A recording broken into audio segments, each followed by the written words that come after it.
Hey, welcome back guys. For today's video, we're gonna be making a Subway inspired footlong sandwich. Wow, look at that.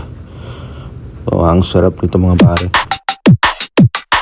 And ito yung ingredients pala natin, no? We have the French bread, we got tomato, we got cheese, mayo, we got pickles, we got smoked ham, and we have this organic romaine lettuce.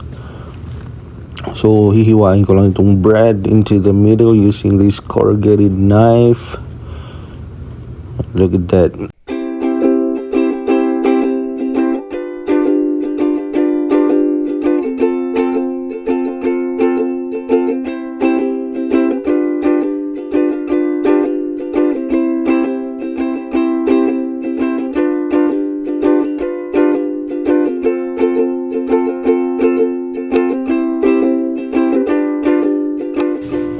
So, after ko nahiwa, lagyan natin ng mayonnaise. You can use ketchup, you can use mustard. Then, nilagyan ko na siya ng tomatoes. Mga 5 pieces. Tapos, nilagay ko na yung organic lettuce. So, lagyan natin ng tamang-tama lang mga pare.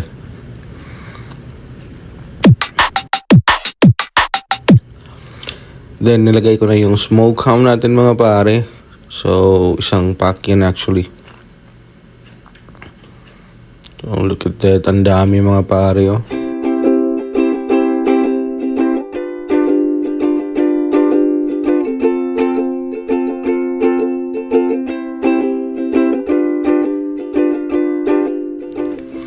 At pagkatapos ng smoked ham, nilagyan ko siya ng konting pickles. Kasi masarap tong pickles mga pare, medyo matamis-tamis. Oh, look at that.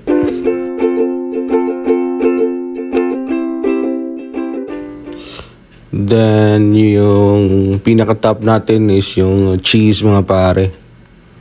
Mga 4 pieces cheese lang mga pare. Okay na to.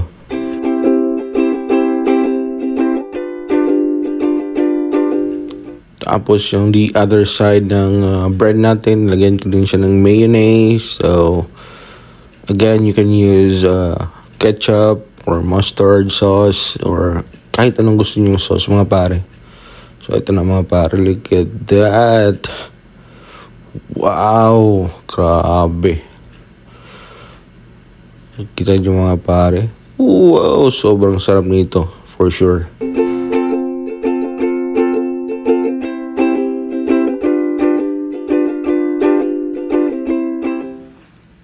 Tapos siniwa ko siya into half mga pare. Tingnan natin yung anong laman mga pare. Wow, tingnan natin. Look at that! Grabe. Parang Subway talaga ito mga pare. Oh lala.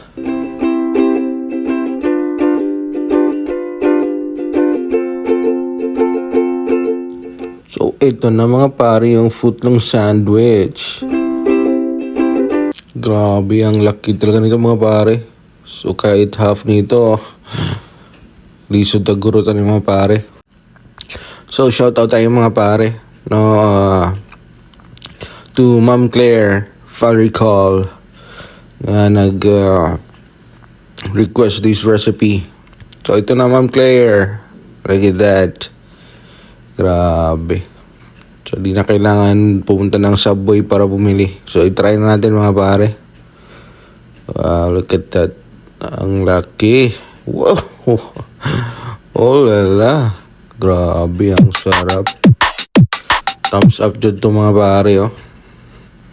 So, thank you for watching mga pare. And please don't forget to like, comment, share, and subscribe to this YouTube channel, JBG FoodTravel TV. Wow. See you guys. Peace.